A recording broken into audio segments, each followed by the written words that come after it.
오늘은 열왕기상 마지막 시간입니다.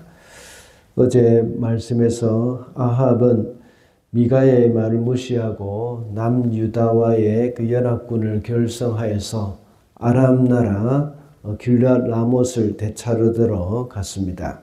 아합은 왕이 아닌 것처럼 변장하고 나갔습니다. 그러나 아람 군사가 우연히 쏜 화살에 맞았지만 전쟁이 맹렬하여서 아합은 그 현장에서 빠져나오지 못하고 종일 싸우다가 죽었습니다. 아합이 죽었고 그의 시체를 처리하는 과정에도 역시 선지자의 예언이 성취되는 것을 볼 수 있습니다. 우리는 인간적인 방법으로 하나님의 심판을 피할 수 없지만 하나님의 백성에게는 심판을 피할 길을 주십니다. 그래서 우리는 죄를 회개하고 돌이켜야 합니다. 오늘 본문 41절부터 50절까지는 남유다 여호사밧에 대해서 말씀을 하고 있습니다. 여호사밧은 그의 아버지 아사와 같이 하나님이 보시기에 신실하게 행했습니다. 그러나 산당은 제거하지 않았다고 아쉬움을 표하고 있습니다. 또한 여호사밧 시대에 북이스라엘과 관계에서는 아주 화평하였다고 평가를 하고 있습니다.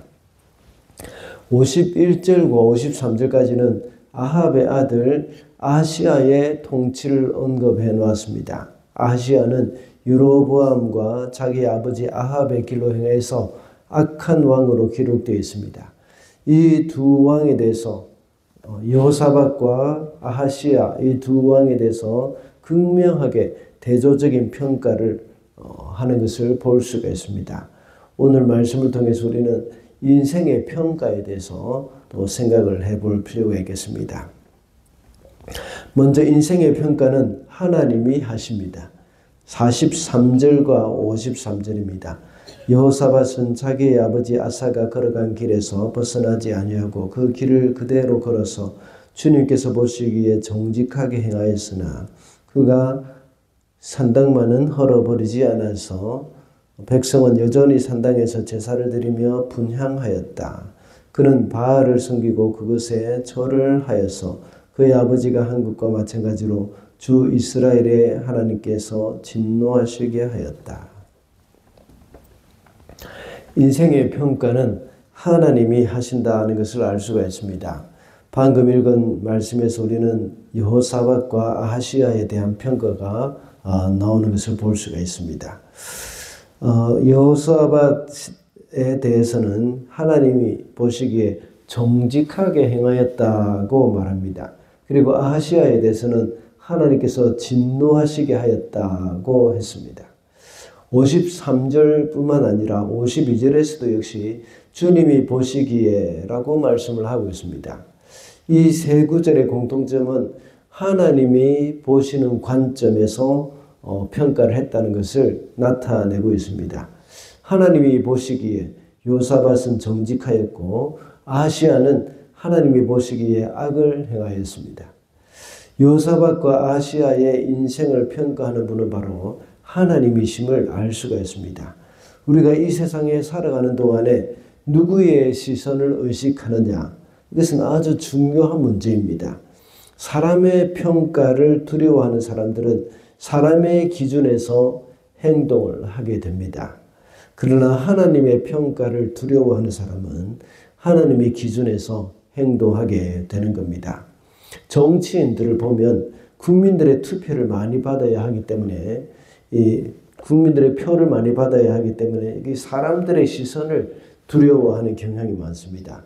그래서 가능하면 많은 지지를 얻기 위해서 하나님의 법을 무시하고 사람들이 많은 것을 사람들이 이렇게 자기를 지지하는 거기에 자기의 정책을 내는 경우가 많습니다. 그래서 정치인들은 대부분이 다 하나님이 보시기에 행한 것이 아니라 사람들이 보기에 그 사람들이 좋은 대로 행하는 것들을 볼 수가 있습니다. 사람의 평가를 두려워하고 의식하는 경우에는 하나님께 버림을 받기가 쉽습니다. 우리가 이 땅에서 누구의 평가를 두려워해야 하겠습니까? 바로 우리가 살아가는 동안 하나님의 평가를 두려워하며 살아가야 하겠습니다. 둘째로 인생은 마음의 자세로 평가가 됩니다. 43절 말씀입니다. 여호사밧은 자기의 아버지 아사가 걸어간 길에서 벗어나지 아니하고 그 길을 그대로 걸어서 주님께서 보시기에 정직하게 행하였으나 그가 산당만은 헐어보지 않아서 백성은 여전히 산당에서 제사를 드리며 분향하였다. 인생의 마음 자세로 하나님은 우리를 평가하십니다. 방금 읽은 43절은 여호사밧의 마음 자세를 주님이 보시기에 정직하다고 말하고 있습니다. 정직하다는 말은 하나님이 항상 이제 다윗에게 하신 평가와 똑같죠. 다윗의 마음 자세가 정직하다는 것을 하나님께서는 말씀하였고 성경에도 늘 그렇게 기록을 하고 있습니다. 정직하다는 말은 거짓이 없는 고든 마음으로 하나님의 명령에 순종했다는 것을 가리킵니다. 마음 자세를 말하고 있는 것이죠. 하나님이 우리의 인생을 평가하실 때에 우리의 업적을 가지고 평가하지 않으십니다.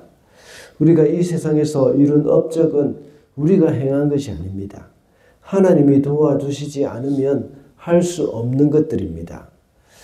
모든 환경과 여건 그리고 사람을 붙여주셔서 행하신 것이죠. 하나님 앞에서 우리의 마음이 얼마나 정직하게 행하였는가를 두고 평가하신다는 것을 우리는 기억을 해야 하겠습니다. 제가 늘 말씀드린 바와 같이 우리의 마음이 근본적인 변화가 일어나야 합니다. 우리 마음의 근본적인 변화 없이는 겉으로 나타나는 그런 경건의 모양이 있을 수는 있습니다. 마음의 변화 없이 경건의 모양, 그것이 있을 수는 있습니다. 그러나 그것은 하나님이 알고 계십니다. 그런 경건은 능력이 없다는 것이죠. 우리의 마음이 주님의 마음을 닮아가야 하고 또 다윗과 같이 그리고 여호사밧과 같이 정직한 사람이 될 수 있도록 성령님을 의지해야 하겠습니다. 그래서 내 행동의 동기가 하나님을 향한 순종인지 사람의 인정이나 습관 때문인지 이것을 돌아보는 시간을 늘 가져야 하겠습니다. 또한 작은 일에도 진실한 마음으로 행동을 하고 말하려는 그런 실천이 중요하죠. 그리고 말씀 앞에서 마음을 드러내고 성령님께 정직한 마음을 만들어 달라고 날마다 순간마다 간구를 해야 합니다. 사람들에게 보여지는 경건보다는 하나님이 보시는 그 중심을 더 중요하게 여기는 태도를 꾸준히 훈련할 때에 우리 인생도 주님이 이렇게 받으시는 그런 이 정직한 주님이 하시는 그 정직한 평가를 받게 될 줄 믿습니다. 마지막으로 인생은 말씀에 대한 순종으로 평가가 됩니다. 49절입니다. 그러자 아합의 아들 아하시야가 여호사밧에게 나의 신하들이 임금님의 신하들과 같은 배를 타고 가게 하겠습니다 하고 제의하였으나 여호사밧은 이 제의를 받아들이지 않았다. 인생은 말씀에 순종하는 것으로 평가를 받습니다. 여호사밧이 오빌의 금을 가져오기 위해서 배를 만들었습니다. 그런데 그 배가 에시온 게벨에서 부서졌습니다. 그때 방금 읽은 49절의 말씀은 북이스라엘 왕 아하시야가 일꾼을 다시 보내서 배를 다시 만들 것을 제안한 그런 말씀입니다. 약간 번역이 조금 다르게 되어 있지만 이 아하시야가 같이 배를 만들도록 하겠습니다 하는 그런 말입니다. 그러나 여호사밧은 이것을 거절했습니다. 그 제안을 거절한 이유가 무엇일까요? 이것은 하나님의 책망이 있었기 때문입니다. 역대하 19장 2절에 보면 여호사밧이 아합과 함께 전쟁했을 때에 선지자 예후가 책망하는 말씀이 나옵니다. 그리고 역대하 20장 37절에서 역시 책망하는 말씀이 나오고 있습니다. 역대하 20장 37절을 제가 한번 읽어보겠습니다. 그때에 마레사 사람 도다와후의 아들 엘리에셀이 여호사밧에게 와서 임금님께서 아하시야와 동맹을 맺으셨으므로 주님께서 임금님이 만드신 상선을 부수실 것입니다 하고 예언하였다. 그의 말대로 그 배는 부서져서 다시스로 가지 못하였다.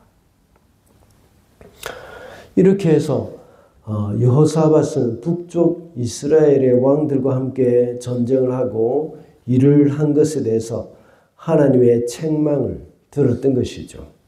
그리고 자신이 만든 배가 부서진 것은 하나님의 뜻임을 알고 다시 아하시야와 협력하지 않은 것을 볼 수가 있습니다. 이것은 여호사밧이 하나님의 말씀에 순종하는 그런 모습입니다. 본인이 하고자 했던 그 일이 실패하면 왕으로서 다시 한번 시도를 함으로써 체면을 다시 세울 수도 있습니다. 그러나 하나님이 책망하신 그 책망 때문에 그는 그 일을 포기했던 것이죠. 하나님께서는 이런 여호사밧을 좋게 평가하셨습니다. 성도의 인생을 하나님이 평가하실 때에 하나님의 경고를 무겁게 받아들이고 그 말씀에 순종하는 것을 하나님께서는 보십니다. 하나님의 말씀을 읽고 묵상하고 그 말씀에 순종하는 삶을 하나님은 보신다는 것이죠. 여호사밧은 그의 인생에 신정왕국의 왕으로서의 그 직분을 감당하면서 하나님의 말씀에 순종한 사람으로 평가를 받았습니다. 우리가 살아가는 평생의 삶도 역시 하나님이 다스리시는 하나님의 나라, 또 주님의 피로 값주고 사신 교회를 위해서 순종하며 살았다 하는 그런 평가를 받아야 하겠습니다. 그래서 곧 주님이 다시 오시면 각 사람의 행한 대로 갚으시게 될 것입니다. 그날에 우리도 역시 주님과 함께 다스리며 주님과 함께 지극히 큰 영광을 받아 누리게 될 줄로 믿습니다. 우리 인생의 평가를 누가 한다고 했습니까? 하나님이 하신다고 했습니다.